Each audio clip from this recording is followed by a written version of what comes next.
the University of North Carolina School of Media and Journalism, covering the full range of Tar Heel athletics. This is Sports Extra.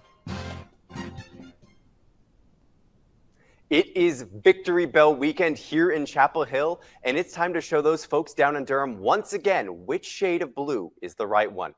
Welcome to Sports Extra. I'm Kyle Lobenhofer. And I'm Joshua Dolgoff. Thanks for joining us. UNC football will be battling to keep the Victory Bell this Saturday as the Heels travel to Durham to take on the 4-2 Blue Devils. Carolina is coming off a massive victory at Miami, while Duke will look to get back on track after an overtime loss at Georgia Tech.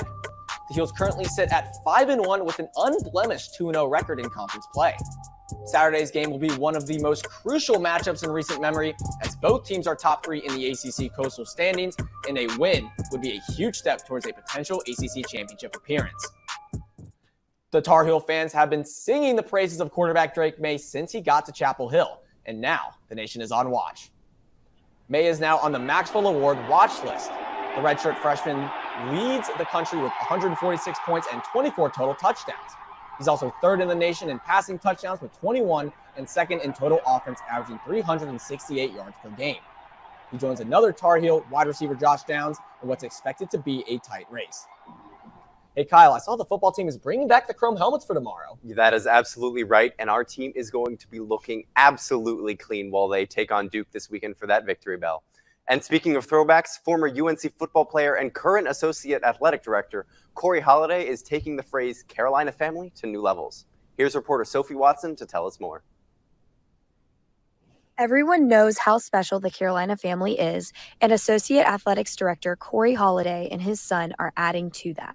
Corey Holliday played for the Heels in the early 90s and went on to play a few seasons for the Steelers. He returned to Chapel Hill to start his coaching career and exposed Chris to the Carolina way very early on in his life. Yeah, he was at practices. I actually had him in my backpack, carrying him around at practice. From there, 2-3 years old, he'll be at practice on the sidelines. So he did grow up around the sport. He grew up watching football, but really he didn't play football until high school. Chris has very deep ties to the Carolina football program. He is currently a redshirt walk-on sophomore for the Heels. Well, I would come to every single sporting event that I could. I don't think we ever missed a home football game unless I had some kind of soccer or football game myself. Not only does Chris excel on the football field, he also excels in the classroom and is a Moorhead Cain scholar. Chris says his motivation to work hard stems from not wanting to be a disappointment. So I think it's really, really important for me to honor the people that helped me get to where I got. I don't want them to feel like they wasted their time. Corey and Chris now share an even tighter bond, and Chris continues to stay loyal to Carolina by being driven on the football field and in the classroom. I'm Sophie Watson reporting. It doesn't take a Moorhead Cain scholar to figure out which shade of blue is better. The Carolina football team is back in action tomorrow, facing Duke University in Durham. Another one of our teams is taking on the Blue Devils later today. The Diamond Heels are wrapping up the fall season at the Bosch. The Heels are coming off an ACC championship from last season and a super regional appearance. Sophomore outfielder Vance Honeycutt and junior Johnny Castagnazzi look to lead the Tar Heels this season. Opening pitch is set for 5:30, and admission is free to the public. Following a road win against Virginia Tech, the Volleyball Heels return to Carmichael to host 2 ACC opponents. The Heels start their weekend against Boston College tonight at 6 p.m. They wrap up their weekend on Sunday against Syracuse at 3 p.m. The Heels return to their aggressive offense to help lead the way.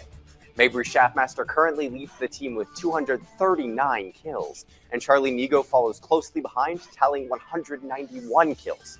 The outside duo looks to help freshman libero Maddie May run the defensive line as well.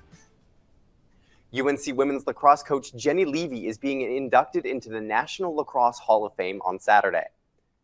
With the 2022 National Championship, she has led the Tar Heels to 3 national titles, 7 ACC championships, and an overall record of 395 and 118 in her 27 seasons. She won a national championship in her own playing career in college as well, and was the head coach for the gold medal winning USA national team last summer. Prior to the ceremony, UNC will be scrimmaging the USA team in the 2022 USA Fall Classic. For the final time this season, the women's soccer team is in action at Dorransfield tonight at 7. Coming off 2 dominant victories against Pitt and NC State, Carolina now turns to Wake Forest. Since a road loss to Virginia Tech, the Heels have outscored their opponents 6-0 and outshot them 51-8. UNC will look to continue these trends and close out senior night with a big win against the Demon Deacons. It will be a sad day when these seniors go. The future is bright with the new era already making its mark. Let's go now to soccer analyst Olivia Mundorf for a deeper look at these young stars on the rise. Olivia? You're exactly right, Joshua. A huge part of the Heels' success this season has come from the freshmen stepping up and making a big impact. And to beat the Demon Deacons tonight, the Heels will likely rely on a few of them to continue to find ways to score. One of those breakout newcomers is Maddie Dolling, who got her first start on Sunday in the win against NC State. Dolling's speed on the right wing is intimidating to opposing teams. And not only does she change the pace of the game, she creates opportunities to score. With so much space here, Dolling uses her speed to move past 3 of Pitt's backline defenders. And with a few quick touches, she can strike the ball past the goalie and into the net to score her first goal in the Carolina Blue. And Dolling isn't the only freshman making an impact. Sentinel, a redshirt freshman who missed the entirety of last season with an injury, is another scoring weapon for the UNC offense. With 3 goals so far, Sentinel creates opportunities for herself by moving around the defense to find a way to score. In an early win against UNCW, Sentinel comes from outside of the box and moves around not just 1, but 2 defenders for an open line to drill the ball into the net. In a similar way against UCF, Sentinel has momentum off the pass into the box, finds that open line after moving around the defender to create another goal for the Heels. The only true freshman, though, to start every game this year for the Heels is defender Tessa Dela Rose, who has stepped up on the back line of the defense to help the Heels dominate possession and secure 9 shutout victories so far this season. The freshmen have certainly given the Heels a huge boost and added some serious depth to this year's team, but tonight is all about honoring the seniors. The Heels have moved up to number 2 in the rankings this week and are set to take on Wake Forest at 7 p.m. for senior night before finishing ACC play with a series of road games. Back to you, Kyle. That was soccer analyst Olivia Mundorf doing what she does best. Thanks, Olivia. Now let's turn to the men and their next match on the pitch. The men's soccer team will head into Raleigh, hoping to extend a 2-game winning streak. All eyes will be on left back Milo Garvanian, as during the winning streak, the 5th-year senior has been a part of all of the goals, including one of his own. This will be the first of 4 consecutive road games for the Tar Heels. Whether it was on the court or the course, the Tar Heels dominated this week. On Monday, the Jackson T. Stevens Cup opened play and welcomed 5 of the men's golf team. Sophomore David Ford won the men's title, going 16 under on the tournament, including a tournament-low 62, just 2 strokes shy of the course record. The Tar Heels beat the hometown Florida State Seminoles 3-2 in match play on Wednesday to win the Jackson T. Stevens Cup. Erin Matson continues her 5-year-long hot streak by adding yet another piece of hardware to her already impressive collection. Matson is the Division I Offensive Player of the Week by the National Field Hockey Coaches Association. The Tar Heel superstar was influential in 2 road wins against 2 top 25 ranked teams last week, as her scoring prowess was on absolute full display. Matson scored 3 goals during the 2 games and tied the all-time ACC points record with her 306th career point in the process. The field hockey team is finally back home in Chapel Hill later today and is set to take on Syracuse. It's the pink game to support UNC Lineberger Comprehensive Cancer Center. Led by Erin Matson, the number 1 ranked undefeated Tar Heels are outscoring opponents 47-12. And the offensive dominance has been on display all season and will need to continue today in order to beat Syracuse, which will enter Karen Shelton Stadium on a win streak of 5 games. Game time is at 3 p.m. With the UNC wrestling season less than 2 weeks away, Caroline Yaffa tells us graduate Austin O'Connor has one thing on his mind, and that's a 2nd individual national championship.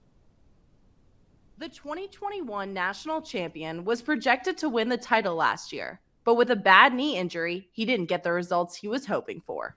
I think healthy, I still would have won the tournament. Last year, I got injured. I felt like that held me back a little bit, and I still ended up on the podium. Obviously not where I wanted to be. The superstar wrestler weighs 157 pounds and has an overall record during the 2021-2022 season of 21-3. Previously, he was 13-0. O'Connor has more than 100 career wins, and his list of accomplishments can take hours to read.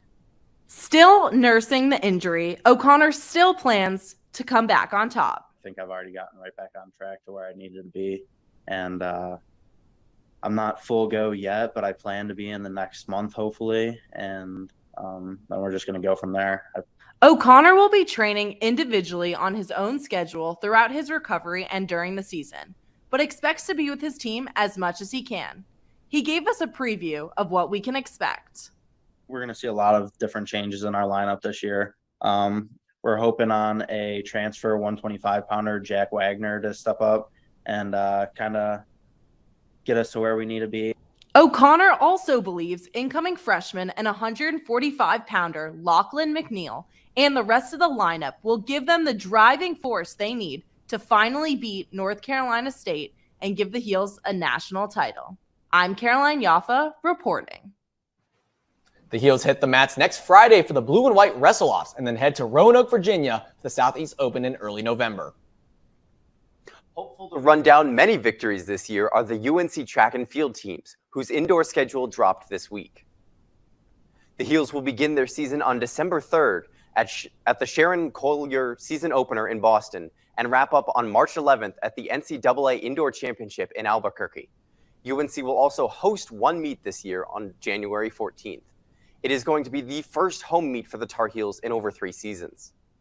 UNC men's basketball is now only 24 days away from tipping off the 2022-2023 season, and the guys are hungry for redemption.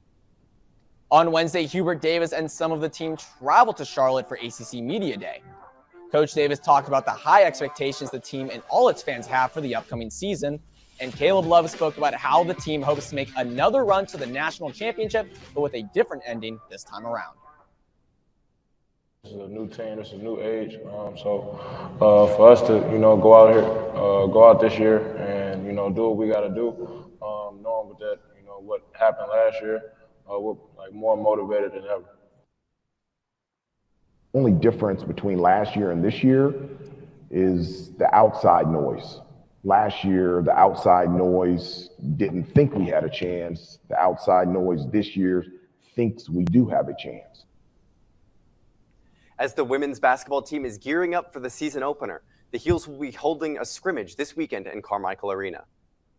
The scrimmage will take place on Sunday at 3:30, with the squads divided into 2 teams, blue and white. This is a great opportunity for the women to compete before the season begins in November. The team will look to ACC Player of the Year candidate Deja Kelly and junior Alyssa Usby to lead their offense this season. The Heels hope to build off a 25-7 season last year, in which they reached the Sweet 16 and lost to the top-seeded South Carolina.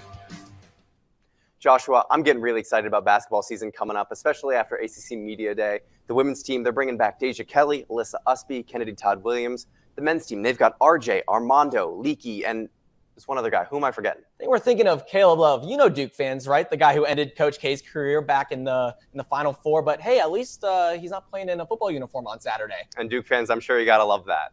Now we got 2 events about to get underway, the Nuttycombe Invitational Cross Country Meet in Wisconsin and the ITA Women's Regional Tennis Tournament in Winston-Salem. That does it for this edition of Sports Extra. Join us on Monday for all the highlights from another exciting weekend of Carolina athletics.